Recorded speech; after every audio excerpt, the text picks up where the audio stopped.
कुछ दिनों के बाद। कालू भाई, ओ कालू भाई, घर पर हो क्या?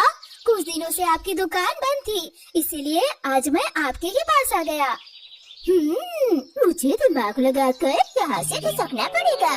मैं तुम्हें क्या बताऊँ भाई, उस सेठ ने पलंग लेने के बाद मुझे पैसे अभी तक नहीं दिए हैं। तुम्हें मैं कैसे पैसे दूँ, बताओ मुझे। ठीक है कालू, जब वो दे दे तो पैसे दे देना। इतना कहकर टूना वहाँ से चला जाता है। चलो, ये तो यहाँ से निकल गया। जितनी बार भी टूना कालू से पैसे मांगता था, कालू कुछ न कुछ बहाना करके उसे भगा देता था। एक दिन हर दिन ये टूना मेरे पास आकर दिमाग खराब करता है।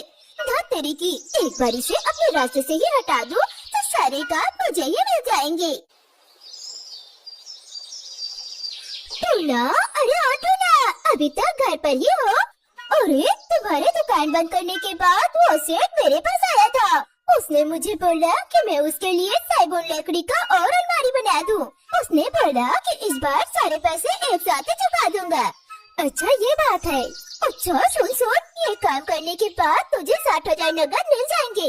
लेकिन सागौन पेड़ की लकड़ियाँ हमें कहाँ मिलेगी? मैंने सब पता कर लिया है भाई। जंगल में जो बड़ा सा पेड़ है ना, वहीं पर आकर तुम खड़े रहना। टूना शाम होते ही जंगल के बड़े पेड़ के पास जाकर देखता है तो कालू कौवा वहाँ पर पहले से ही खड़ा होता है। फिर वो लोग जंगल के अंदर जाने लगते हैं। थोड़ी देर में शाम ढल जाती है और रात हो जाती है। कालू भाई, रात के समय लकड़ी काटने के लिए आना ठीक रहेगा? अरे मैं हूँ ना, तुम्हें डर किस बात का है? तुम बस आगे बढ़ते रहो और मैं पीछे चलता हूँ। यही सही मौका है। कालू अपने कुल्हाड़ी से टूना के सिर में दे मारता है। टूना कहलाते हुए वहीं गिर जाता है। आज रात ही तुझे भेड़िया और चील खा जाएंगे और किसी को पता भी नहीं चलेगा। फिर कालू टूना को छोड़कर वहाँ से निकल जाता है। तभी रास्ते में अरे बाप रे, ये तो भेड़िया है, भेड़िया है, बचाओ, अरे कोई बचाओ, भेड़िया भेड़िया, अरे बचाओ। इधर कुछ देर बाद टूना को होश आया। मैं कहाँ हूँ? मैं ही आपको बचाकर यहाँ लेकर आई हूँ। मगर मुझे हुआ क्या था? मुझे कुछ भी याद नहीं आ रहा है। उस कालू ने कुल्हाड़ी से आपको घायल कर दिया था और आपको वैसी हालत में वहाँ से छोड़कर चला गया। हाँ, अब मुझे सब याद आ गया, सब याद आ गया। लेकिन आप कौन हो? इतना सब कुछ आप कैसे जानती हो?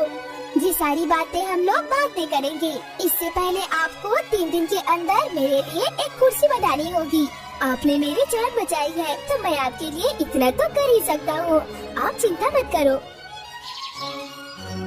सुबह होते ही टूना ने देखा कि गुफा में बहुत सारी लकड़ियाँ रखी हुई है। दिन रात मेहनत करके टूना चेयर बनाना शुरू कर दिया और तीसरे दिन चेयर बना के तैयार कर दिया। अरे वाह, ये तो बहुत सुंदर लग रहा है। मैं बहुत खुश हूँ। ठीक है, फिर मैं अभी चेयर पर बैठकर देखती हूँ कि ये कितना मजबूत बना है। जैसे ही वो चिड़िया उस चेयर पर बैठती है तो चेयर एक सिंहासन में बदल जाता है और पलक झपकते ही वह चिड़िया वन देवी के रूप में आ जाती है। ये मैं क्या देख रहा हूँ? मैं क्या देख रहा हूँ? माँ, मैं आपको पहचान नहीं पाया। माँ, पहचान नहीं पाया। मुझे माफ कर दो माँ। मैं वन देवी हूँ। मैं तुम्हारे निस्वार्थ मन को देखकर बहुत खुश हुई। ये लो सिक्के, इन्हें लेकर घर चले जाओ और अपने लिए बहुत बड़ा दुकान खोल लो। धन्य हो आप माँ। जय हो माँ, जय हो। रामपुर के जंगल में कालू कौवे और टूना की लकड़ी की दुकान थी। कालू की दुकान पर लगभग 3 कर्मचारी काम करते थे। वहीं टूना की दुकान कालू की दुकान की तुलना में बहुत छोटी थी। सुनो टूना, मुझे 1 हफ्ते के अंदर मजबूत लकड़ी की अलमारी चाहिए, समझे? बना पाओगे क्या? हाँ मीनू मौसी, मैं आज से ही काम शुरू कर देता हूँ। और दूसरी तरफ कालू कौवे की दुकान पर, मालिक हमारी दुकान पर कोई ग्राहक आता ही नहीं है। और उधर टूना की दुकान पर देखिए, सुबह से ही एक के बाद एक ऑर्डर आते जा रहे हैं। बकवास मत कर, मैं यहाँ बैठकर हाथ मलता रहूं और उधर टूना अकेले सारा पैसा देगा। तुम सब सुनो, यहाँ खड़े रहने के बदले काम पर लग जाओ, जाओ। अगले दिन कालू की दुकान में टूना का पता पूछने एक शेर चिड़िया आते हैं। सुनो भाई, यहाँ टूना का दुकान कहाँ है? अरे यहीं पर तो है, थोड़ा सा तुम जाकर काम करो, जाओ। अरे भाई, मैं ही टूना हूँ, क्या चाहिए आपको? कुछ ही दिनों में मेरी बेटी की शादी है। बड़ी दुकानों से लेकर छोटी दुकानों तक मैं हर जगह पहुँच लिया। सभी ने मुझसे बोल दिया, इतने कम दिनों में पलंग बनाना संभव नहीं। आप काम जल्दी कर देते हैं ना, तो मेरा काम भी जल्दी कर देंगे ना? काम तो जल्दी पूरा हो जाएगा, पर खर्चा ज्यादा आएगा, 40,000 लग जाएंगे। नहीं, आप पैसों की बिल्कुल भी चिंता मत कीजिए। ये लीजिए, मैं एडवांस में आपको 20,000 देता हूँ। सेठ पैसा देकर वहाँ से चला जाता है। मालिक, आज आपको कितने सारे पैसे मिले हैं, अब हम लोग को भी पैसे दे दीजिए। हाँ मालिक, हम लोग के 2 महीने के पैसे बाकी है। पैसे कहाँ है? मैंने सब कुछ देख लिया है। ओहो, इन पैसों की बात कर रहे हो तुम? ये सारे पैसे तो लकड़ी खरीदने में खर्च हो जाएंगे। अरे सुनो, ये कालू सेठ हमें पैसे नहीं देने वाले। चलो दूसरा काम ढूंढते हैं।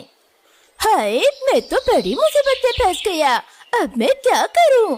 हाँ, एक उपाय सूझा है मुझे। फिर कालू कौवा टूना की दुकान में चला जाता है। क्या हुआ कालू भाई, कुछ कहना चाहते हो? क्या बताऊं तुम्हें, मुझे बहुत बड़ा काम का ऑर्डर मिला है, पलंग बनाने का। अरे वाह, ये तो बहुत अच्छी बात है, बहुत ही अच्छी बात है। क्या अच्छी बात है? मेरे सारे कर्मचारी अभी छुट्टी पर है और इधर मेरे हाथ में बहुत ज्यादा दर्द भी है। अरे बाप रे, तुम ही मेरा काम कर दो भाई। तुम मेरा काम कर दोगे ना, तो 40,000 में से 80% तुम्हारा होगा। हाँ ठीक है भाई, तुम बिल्कुल भी चिंता मत करो, मैं अकेले ही ये काम कर दूंगा। हाँ तो ये बात तय रही। हाँ तय रही। अपनी दुकान का सारा काम निपटाने के बाद टूना का ये काम भी 1 हफ्ते में पूरा हो जाता है। वाह, पलंग तो तैयार हो गई है। ये लीजिए बाकी के 20,000।